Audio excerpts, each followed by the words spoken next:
another new GM. This guy's on in press conferences talking about biting off kneecaps.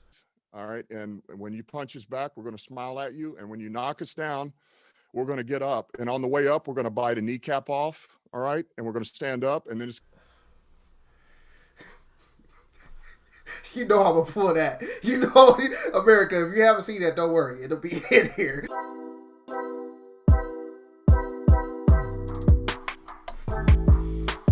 Well, you know what I'm saying? We got a special episode. We're going into the mind of a disgruntled Detroit Lions. You see the shirt? Detroit Lions fan. This guy been a Lions fan since I've known him. I've known him since the first grade. Whatever year that equate to, I'm not sure. So I mean, if I got to put it into like actual like a fan understanding what was happening and what was going on, I'll probably take it back to like Barry's last year. 98, 99. Okay. I knew what was going on. I was 12 and I was aware. I was a fan.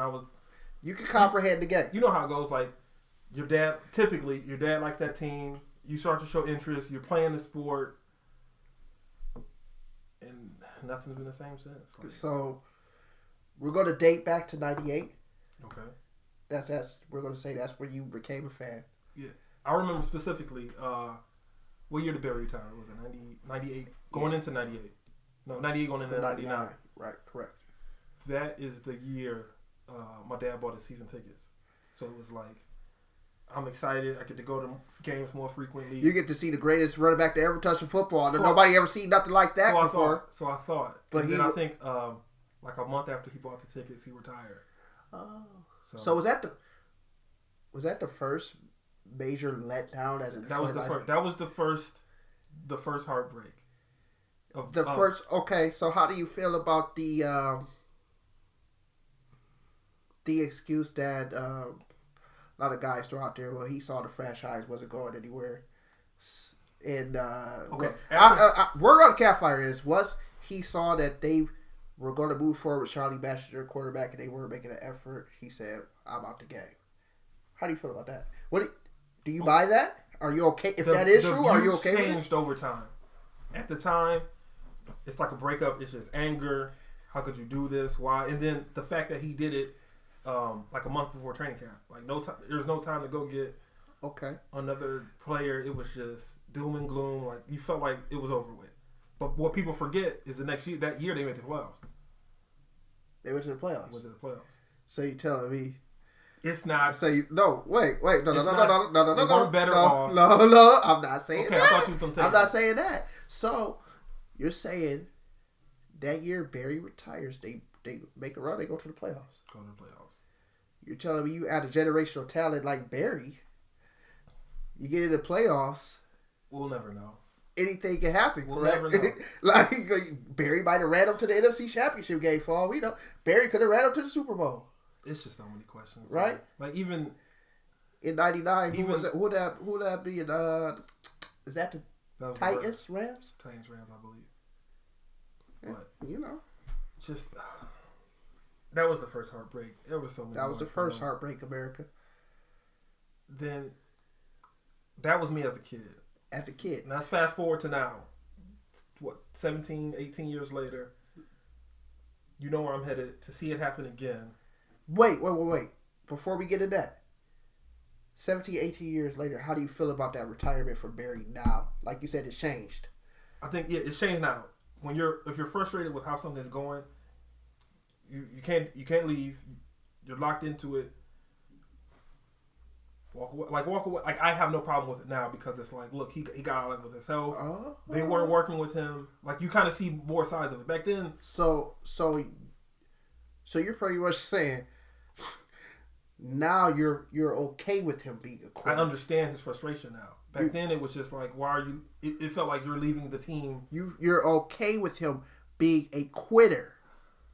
You quit a job before? No. You've never quit a job. Bullshit. Not the day before training camp. That's like not put a 2-week notice in. Look, man, if a job isn't treating you well, you leave. I quit plenty of jobs. You quit plenty of jobs. Listen. You can't quit without doing it properly. You can't Mr. win. You can't a win without doing it properly. Ford family. There we go. I'm not coming back, man. Season just ended. I'm letting you know now. You better go out there, draft a running back, trade a running back, do something. Okay. I ain't coming back. He retired before the start of the season, right? So that means they went through offseason, they went through the draft, they went through free agency, and they didn't get anybody. Well, they didn't think they needed anybody. Why would I draft a running back if I got Barry Sanders? Why would I trade for a running back? The main thing wasn't Charlie Batch. It was that they didn't re-sign Lomas Brown. What was he? Guard. Okay. Did he pass away in real life? I don't think so. Okay. So, if I'm the centerpiece of your team, I say, hey, this is who I want back. He helps me be better. If I'm the organization, give him what you want. And that's not even that hard to do. Look, boom, we'll make it happen. That's a valid point. In hindsight, that's a valid point. He wanted help to do his job better, and they weren't willing to do it. He was frustrated. I'd rather him walk away, retire, than to come in and half-ass it, not be motivated, play poor play. But I understand what you're saying. I agree, but Barry wasn't no half-ass. He was going to be a consummate pro, and that's why I think it was so easy for him to walk away, because it was look, I'm either all or nothing. He wasn't just going to play for the money. He wasn't just going to come in, cash a check. So in the end, okay, he retired. He didn't quit. And it took years before they could even their relationship was right. Yeah. Yeah, but now he's an ambassador. He's anytime I go to a game, he's there. Before we move along, how do you feel about that? How they was trying to get that bread from him? How they said if you do come back, you play for us. You're paying that signing bonus. You're paying it. They tried to. Didn't they sue him for that? They did sue him for that. Yeah, it took a long time to get to where they are now, and that's the same thing that's going to happen with Calvin Johnson. Right. It's two people. You got this business entity that's just frustrated because you left them high and dry.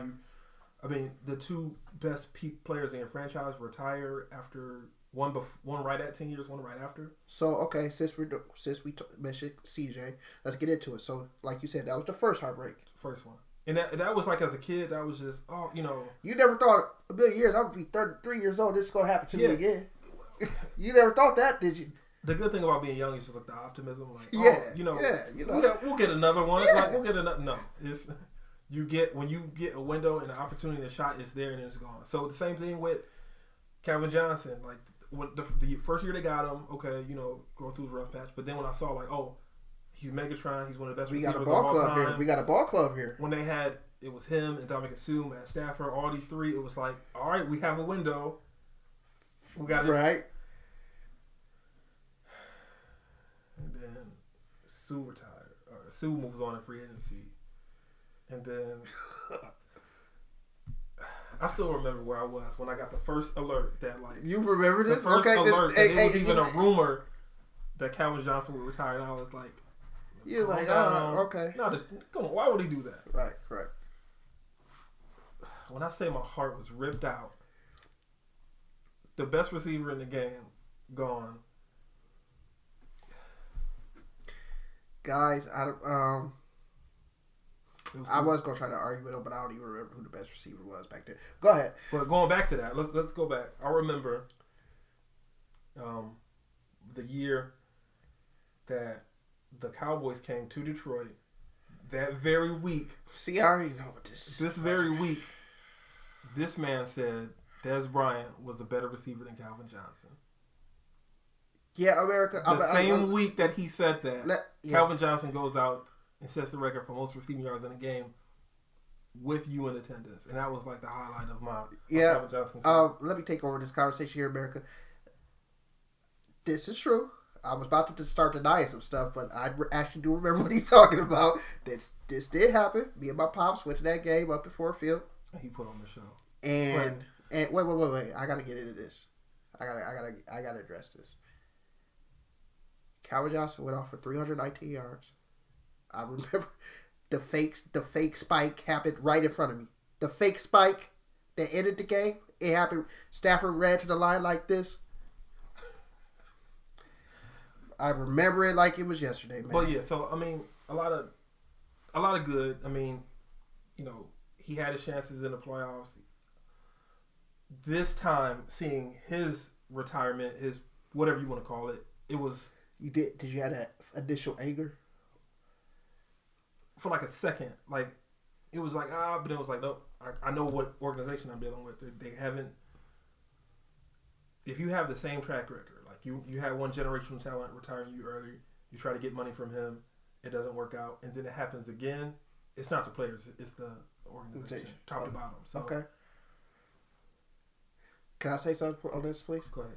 With the Calvin thing, when he initially retired, I was hard on him, but man, when I saw him do an interview and he showed his finger and it was like pointing this way, he was like, it hurts to physically catch the ball. I was like, you know what, bro? You got it. Yeah, go especially ahead. when he detailed like what he had to go through, having to smoke after every game. Yeah, smoke after every game. It was just like at a certain point, like you get it, and plus, I mean, you're frustrated. You're not winning. Facts. What? 10 years, 3 playoff appearances, no wins. Like I don't know. So definitely was a different. I took it in different from Barry to Calvin, but just to see it years later happen again, and the 0-16 season, like there's been so many low points in this He fandom. said, Tony, but you think it can't get lower? It gets lower. And the worst thing about the 0-16 season was I didn't even get to see the whole thing. That year, that's the year I joined the military. I'm in basic training. There's no television, no nothing. So every Sunday, I'm not knowing if they're winning or losing. So when I do get a call home, Holy smokes! I call my dad. That's disheartening. Hey, what did the Lions do? Oh, another loss. 0-11. The next week, did the Lions win? Oh, another loss. 0-12. I specifically remember Thanksgiving, basic training, nice little dinner for everybody. Guy serving the dinner. I'm like, hey, did you see the Thanksgiving Day game? Did the Lions win? He laughed at me. Lions win? Nah, they got their ass beat. They were going 13. That's tough. So that's tough. that don't even count to me. I didn't see it, so it never happened in my eyes. Okay. But just low point after low point. The playoff game against the Cowboys, the pass interference that was picked up. Well, it was offensive pass interference on that same play, so it kind of offensive pass interference. Yeah, if you watch closely, he kind of grabbed his face mask into him. If you have to use the words "kind of," it takes away your argument. He didn't. He was okay. face guarding. He grabbed his face mask into him. Let's take the kind of out to appease him. He grabbed his face mask into him. I'm talking about the receiver. Grabbed the linebacker's face mask. That's null and void. He threw his hands up, flailing. It's already a pass interference call. Pass interference. The flag is called. Everything after that is. It is what it is. You know the deal that the Lions should have won that game. So the last pillar of the Detroit Lions, Matty Stafford. He's the last one. Still standing. You guys chase big play Slay off. Matter of fact, how you feel about that? Darius Slay was gonna leave anyway. I mean, when he I don't know if Matt Patricia don't chastise him. That's what I'm saying. It's on Matt Patricia. I don't blame Slay. Like, you don't talk to a man like that. The things that he's alleged to have said to Darius Slay, you don't say. That's on him. So you can't be a Matt Patricia and come in and try to come in with the allure of a Bill Belichick when you've accomplished nothing, and you got fired because you didn't accomplish anything. So with that one, Darius Slay, I mean, not a generational talent or anything, but definitely another player that we lost out on. The whole Stafford thing is just, I'm a fan. He's a good quarterback. The last pillar. Yeah, he was the last man standing after, the Sue years, Calvin Johnson, these teams where I thought like we would compete. It was time for him to go. It was actually probably too late. I wanted him gone a year previous. So you're saying you're not a Matt Stafford basher? I'm not a basher, but let's look at the numbers on it. What did he accomplish as a Lion besides numbers? No division titles. Not one division titles. No playoff wins. No, I'm asking you, not one. Not one. And I'm talking about years where Aaron Rodgers' collarbone break like peanut brittle. He's out for 12 weeks. Okay, but Vikings don't have a quarterback. The Bears got, who's their best quarterback? Rex Grossman. Like there have been times where the division was there to take. Those like it's right there. That's when a superstar or an above average quarterback, you elevate your team, you pull them, and you do it. I can't argue with There's that. no excuses with that. I mean, the best quarterback we've had franchise history. All the numbers are there, but man, you gotta give me one. I can't argue with that. That's some valid shit right stuff. That's some valid stuff right there. So when he was gone, what I wanted was I thought they should have drafted Tua last year. Have him sit, and then look what position we would have been in had Stafford left, and then you would have a quarterback now instead of trading. I mean, Jared Goff. I don't know what I'm getting. Right. I mean, he's going to a team that has less talent than when he was at his best in LA. I mean, those early years. So I don't. That's what I wanted was for them to draft Tua that last year. So we would have been prepared for it. Right. The writing was on the wall. Right. But now it's Jared Goff. What do we do with this draft? They might take another quarterback. They might take a receiver now with the Galladay situation. Where y'all picking at? 6. How do you feel about the new coach? I'm not interested. Like, you're monotone. It's just the way are you indifferent? The only time I've ever been excited for a coaching hire was Jim Caldwell, and let's address that. Why did he get fired? They set a standard the standard that they set, what they saw themselves at, was much higher than what they were actually at. A 9-7 season for the Lions is incredible. That's usually playoffs. That's you're good enough. You're better than average. He did that and got fired for a person who didn't get. I don't think he got 9 wins in the whole entire 3 years of being there. Did he? And he also made the playoffs, though, right? Correct. So the Jim Caldwell, that was the downturn of the organization. Like we were on we were trending upward. Right. We had a structure. Right. We had a good coach. That. So just to be in another rebuild is just that was yet another low point. Another low point. And then now look where we are now. Another new coach, another new GM. This guy's on in press conferences talking about biting off kneecaps. All right. And when you punch us back, we're going to smile at you. And when you knock us down, we're going to get up. And on the way up, we're going to bite a kneecap off. All right. And we're going to stand up. And then it's going to. You know I'm going to pull that. You know, America, if you haven't seen that, don't worry. It'll be in here. Go ahead. I'm hopelessly optimistic. Okay. But because it's nothing else at this point, like you can't get any lower. That's what you're saying. The best bet is what can we hope for? That Jared Goff is as good as he was when he went to the Super Bowl. At this point, we didn't franchise tag the best receiver we have. Let me ask you this: Do you take no seriously? Do you guys did you do this trade with the intent of Goff being a bridge, and you guys taking a quarterback at 6? Is that what this whole thing was about? That's what I'm not sure about, but I think it'll show a lot. If you take a quarterback at 6, you obviously don't believe in him. You're looking towards the future. If you take a skill player, if you take defense, which I think we should take, I think that shows that you're giving Jared Goff 2 years, 3 years just to see what he has. But I don't want to miss out on what I think is a quarterback-rich draft class. That's what I'm saying. At 6, it's going to be somebody relevant there. Exactly. So, who is it? Is it a name or what position would you like them to address with the 6 pick? Is it a name or just a general position? Just defense. Like, just get better. Like, just. So we go best development. When you're as bad as the Lions have been, you can't just pick one position. What you can't about, just be weak at linebacker, or it's everything. What about that guy out of Florida? Yeah, they keep saying this guy like a generational talent. 6'6", 250. Guess he runs like 4'3", 4'4", 40. What? We just drafted a tight end. But they said this guy's supposed to be generational. They supposed to say this guy's supposed to be like the best offensive talent in the draft. Nothing will be more Detroit than to draft another tight end, which would be the third tight end drafted in the last 10 years. That's a good point. Eric Ebron, T.J. Hawkinson. He's probably the next Gronk, but I just don't want to see them take another tight end. I can understand that because that takes us back to the whole Matt Millen drafted receivers for no apparent reason. I know you don't want to rehash that thing. Do you remember the 4 receivers? Let's see. Charles Rogers, Mike Williams, Calvin Johnson. So who was the third? Roy Williams. There you go. I'm not even a Lions fan, America.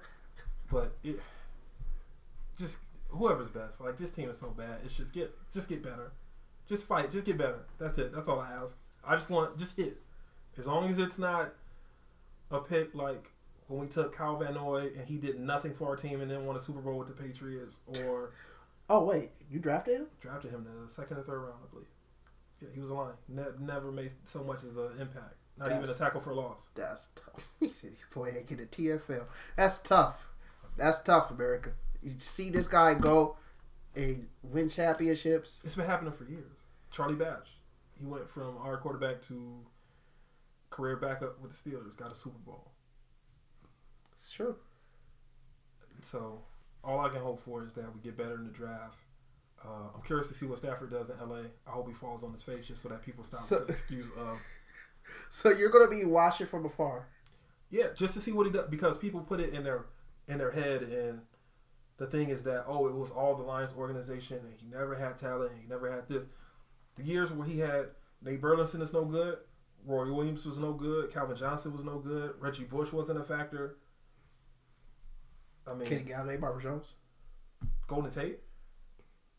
He's had players. He's had the opportunity. It's just he's hit or miss. He can either lead you to a comeback in the last second, or he could throw a pick six. You don't know which one you're going to get out. LA is going to see. We're going to see. So, and plus, Detroit goes to LA this year. So that should be nice.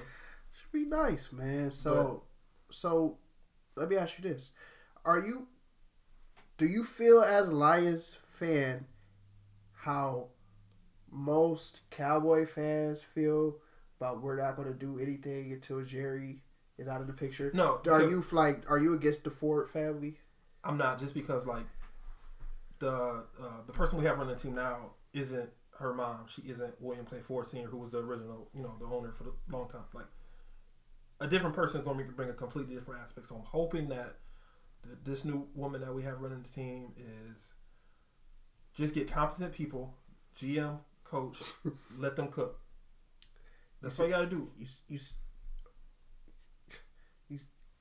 said a new woman running the team? Yeah, the daughter of the previous owner. Okay, go ahead. I'm just saying. Go ahead. I mean, what happened with the Saints when they won their magical run and got a Super Bowl? Their owner was female. That was fine. No. Hey, America, don't take nothing from Don't take nothing from that. It's Women's History Month. I'm just saying. It's Women's History. Okay. Well, look, that's cool. So I'm saying, you don't feel like the Ford families had captured you. The father, when it was William Clay Ford Jr., when it was him running the team, and it was just no structure. They fired a coach, fired GM. It was just the overturn was like 2 and 3 years. All right, clean house. Right. Just get settled. Get the coach you want. I don't think it's Dan Campbell. I can only hope. We can hope for the best. We can hope. The GM. Well, this draft will show a lot. Okay. Free agency will show a lot. I mean, only move they made so far is a receiver. Tyrell Williams, the guy out of Oakland. But I didn't like that move because that showed, okay, are they going to still make a run at Galladay? Is it just going to be, they didn't franchise him. Are they actually going to throw him a contract, though? I think he's good as gone. Yeah, probably. Okay, so now you're preparing for the future. That probably leans more towards drafting a receiver than correct. Because Tyrell Williams and Marvin Jones ain't going to get it done with TJ Hawkins. I don't think. Marvin Jones is free agent too, bro. Even worse. So, more than likely, it's going to be a skill position. They probably take some Alabama receiver. Or it's some good dude. I mean, Devonta Smith, that Chase dude from LSU. There's good people out there. Are we going to pick the right one? I'm just saying, if you guys did take a receiver, you probably would hit on one of those dudes. Yeah, but the kid from LSU, the Waddle or Smith out of Alabama, like those guys gonna be right there. Yeah, still, should have got the quarterback last year. Who? I wanted Tua. Yeah, Tua. I'm sorry, but we went cornerback, and what did he do? I personally, again, I'm not a Lions fan. I probably would take one of those quarterbacks at the 6th pick and let Goff be a bridge. But when you do that, you're saying, okay, the first pick that you took in the draft is not playing this year. So did you improve the team at that point? Only reason you can do that is because the GM will have enough sense to know like he has years here. He's not drafting for his job, so maybe he can do that. But that would be a bold move. I would love to see it. It would be something new I haven't seen from Detroit. So you're for it, you just don't think it's probable. Yeah, I don't think that they would have the gumption to do it. That's a bold move. I mean, when's the last time that's been done? Carson Palmer? I'm talking about drafting a quarterback and he sit legit, don't touch the field. It could work, but I doubt it's going to happen. Okay. Would you be a favorite? You guys had a lot of holes. Would you be a favorite trade back? I'm okay with that. Also, though, you have to bank on the fact that all the draft picks they got from the Rams in the deal. So, like you said, that's a good point. Maybe if they do get a quarterback this year, hold him. Worst case scenario, let's say the Jared Goff years is terrible. Another, let's say 4 wins. So we're picking to get in the top 5. You add that in with the Rams pick, you would have your quarterback, and you could just go get defense and a weapon, or this tackle and that end, or whatever. So it's a lot of ways they can play this. And even as much as like the losses that I've seen, I'm still holding out hope. Like one day, I just gotta see one Super Bowl. Like okay. I'm to the point. Like I'll take an NFC Championship game. Like, if they made an NFC Championship game and won, I would celebrate like it was the Super Bowl. Do you hear this for a fact? This is the level of optimism your fans have. They just want an NFC Championship appearance. I want to see a playoff win. A playoff win will make this guy's day. He will go into the next season happy as a camper. If you guys can just deliver a playoff win. That's telling you. We're not asking for much, but again, like we'll be going over. We'll have the draft episode coming up soon, so we'll go over NFC, all the teams, NFC Northwest, East. We gonna get into it. I'm still working on the big board. Okay. But it's hard to plug and play into that just because of all the moves that were made. Because if the Jets get Deshaun Washington, of course, that takes off, whatever quarterback I had going to them. I don't see Jacksonville getting Deshaun. Let's say they got Deshaun out with it. So we got to let some things fall into place. Right. Once free agency kind of wraps up, we're going to get that the draft episode out. The draft is April 29th, I believe. 29th, yeah. Okay, so we still got some time, but I'm holding out hope. So this, you heard it, America. For family, are you listening? If Jared Goff led the Rams to the Super Bowl, he can lead the Lions to the Super Bowl. I'm all in. Let's go. That's the ultimate optimism. That's it. This is the end of the episode. Comment, like, subscribe. Let us know what y'all thought. Detroit Lion fans, chime in. Let us know what you think. Go Talk 419 Sports. We out. Peace. Peace.